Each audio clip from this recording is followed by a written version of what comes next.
Hello बच्चों। I hope आप लोग ठीक होंगे। हम लोग जेई मेन 2025 अटेम्प्ट 2 इसके बारे में बात करने जा रहे हैं। अटेम्प्ट 1 अगर आपका बहुत ज़्यादा अच्छा हो गया है, बहुत ज़्यादा अच्छा का मतलब 99 परसेंटाइल के ऊपर आ चुका है, तो फिर आप डायरेक्टली जेई एडवांस पर बात कर सकते हैं। अटेम्प्ट 2 की प्रिपरेशन पर कोई विशेष आप ध्यान नहीं भी देंगे तो चलेगा, लेकिन मेजॉरिटी में ऐसा देखा जाता है कि 99 परसेंटाइल के ऊपर बच्चों का नहीं आता है। तो फिर उस परिस्थिति में अटेम्प्ट 2 को सीरियसली लेना होता है। सीरियसली तो सारे ही लोग लेते हैं, और हम क्या कर सकते हैं सीरियसली लेने के पॉइंट से कि एक बेहतर स्ट्रेटजी बना सकते हैं। और बेहतर स्ट्रेटजी के ही पॉइंट से यहाँ पर कुछ आपसे डिस्कशन हो रहा है कि आपको करना क्या है। ये आपको आपकी गट फील भी बता रही होगी कि करना ये होगा कि अटेम्प्ट 1 का PYQ करना होगा, क्योंकि अटेम्प्ट 2 में जो क्वेश्चन आएंगे, जो ट्रेंड होगा वो अटेम्प्ट 1 के ही अराउंड होगा। और वो पता चलेगा कैसे, जब हम अटेम्प्ट 1 के PYQ करेंगे।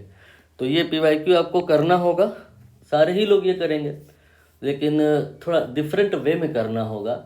ये नहीं कि आपने खाना पूर्ति कर ली और आंसर आ गया किसी एक पर्टिकुलर क्वेश्चन का और आपने चलो सारे क्वेश्चन कर भी लिए, तो भी वो सफिशिएंट नहीं है। आपको ठीक तरीके से PYQ करना है। ठीक तरीके से करने का क्या मतलब होता है कि जो क्वेश्चन अगर आपको कोई एक मिलता है तो वही क्वेश्चन आपका टारगेट नहीं होना चाहिए। उस क्वेश्चन के पीछे का जो कंसेप्ट है, जिस टॉपिक से वो लिया गया है, उससे रिलेटेड जो थ्योरी है वो सब आपको आना चाहिए। तो इस तरह का काम आप अकेले नहीं कर पाएंगे, इसमें आपको हमारी रिक्वायरमेंट होगी। तो हमने क्या किया है कि यहाँ पर हमने चीज़ों को टॉपिक वाइज ब्रेक कर दिया है। मतलब आपके यहाँ पर टोटल 10 पेपर हैं अटेम्प्ट 1 में, और हर पेपर में 25 क्वेश्चन हैं। फिजिक्स के पॉइंट से मैं बात कर रहा हूँ तो टोटल 250 क्वेश्चन हो गए। अब ये 250 क्वेश्चन आपको यहाँ पर चैप्टर वाइज तो मिलेंगे ही मिलेंगे, वो कोई बड़ी बात नहीं है। टॉपिक वाइज मिलेंगे, ये यहाँ पर बड़ी बात है। टॉपिक वाइज मिलेंगे तो इससे ये बेनिफिट होगा कि आप एट द एंड ये भी समझ जाओगे कि कौन सा टॉपिक बहुत ज़्यादा इम्पोर्टेंट है। क्योंकि अगर यहाँ पर किसी एक टॉपिक में 2 क्वेश्चन भी अगर आ गए तो वो बहुत इंपॉर्टेंट की कैटेगरी में रखा जाएगा।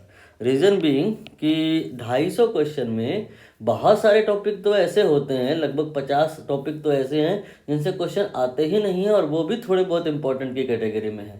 तो फिर किसी टॉपिक से एक क्वेश्चन भी अगर आ गया तो वो थोड़ा रिलेटिवली इंपॉर्टेंट हो गया। 2 क्वेश्चन आ गए तब तो वो बहुत इंपॉर्टेंट हो गया। आपको ऐसे भी टॉपिक मिलेंगे कि जहाँ पर एक पर्टिकुलर टॉपिक से 3-3 4-4 क्वेश्चन आए हैं। तो ये जो स्ट्रैटेजी है आपको बहुत एट द एंड हेल्प करेगी इन ऑर्डर टू रियलाइज कि कौन से जो टॉपिक हैं वो इम्पॉर्टेंट हैं फॉर अटेम्प्ट 2। इम्पॉर्टेंट टॉपिक ये बच्चों का यूजुअली क्वेश्चन रहता है कि बता दो सर कि अटेम्प्ट 2 में कौन कौन से टॉपिक हम पढ़ लें। तो ये जवाब आपको इस कोर्स में मिल जाएगा। हालांकि यहाँ पर हम सारे टॉपिक कवर करेंगे। सारे का मतलब वो सारे नहीं जो कहीं भी कभी भी पूछे गए हैं। ओनली अटेम्प्ट 1 में जो जो टॉपिक पूछे गए हैं, चाहे उनसे एक ही क्वेश्चन क्यों ना आया हो, हम उसको कवर करेंगे। 2 क्वेश्चन अगर आए हैं तब तो बहुत इंपॉर्टेंट हो जाएगा, और जिनसे एक भी क्वेश्चन नहीं आया है उन पर विशेष फोकस बिगिनिंग में नहीं करेंगे, लास्ट में जब समय बचेगा तो उस पर करेंगे। आई होप आपको स्ट्रेटजी क्लियर हुई होगी। आप खुद से करें चाहे आप मेरी हेल्प लेके करें, करना आपको यही है। क्या करना है, अटेम्प्ट 1 के PYQ करने हैं। Only finding answer is not sufficient, you have to cover the whole concept behind the question. मतलब आपको करना ये है कि जो ये सारे क्वेश्चन हैं 250, आपको पता लगाना है कि ये कौन कौन से टॉपिक से आए हुए हैं। जौन जौन से टॉपिक से आए हुए हैं उन सारे टॉपिक को आपको कवर करना है, और उनकी थ्योरी आपको अच्छे से क्लियर कर लेनी है। और अटेम्प्ट 2 में आप समझ ही रहे होंगे कि यही टॉपिक जो है मोस्ट प्रोबेबल होंगे, इनसे ही पूछा जाएगा। तो ये सब यहाँ इस कोर्स में होगा। ये यूट्यूब ऑनलाइन कोर्स वगैरह आप सब समझ ही गए होंगे इतनी देर में। तो यहाँ कोई वो नहीं, फ्री व पेड वो ऐसे लिख दिया मैंने SEO के लिए। एनीवे तो मैं ये कह रहा था कि आज की वीडियो का कहानी टोटल हो गया ख़त्म। यहाँ पे और कुछ हमें आपसे डिस्कस नहीं करना है। नेक्स्ट वीडियो में हम आपसे बात करेंगे किसी एक पर्टिकुलर टॉपिक को पिक करके। मोस्ट प्रोबेबल होगा कि यूनिट एंड मेजरमेंट वाला पहला चैप्टर है, वहीं से कोई टॉपिक लेंगे और उसको हम पहले ब्रीफ करेंगे उसकी थ्योरी, और फिर on the basis of that question कहेंगे आपसे करने को, चाहे ना तो कर लेना, नहीं तो फिर पैरेलल में करेंगे। तब तक के लिए बहुत बहुत धन्यवाद।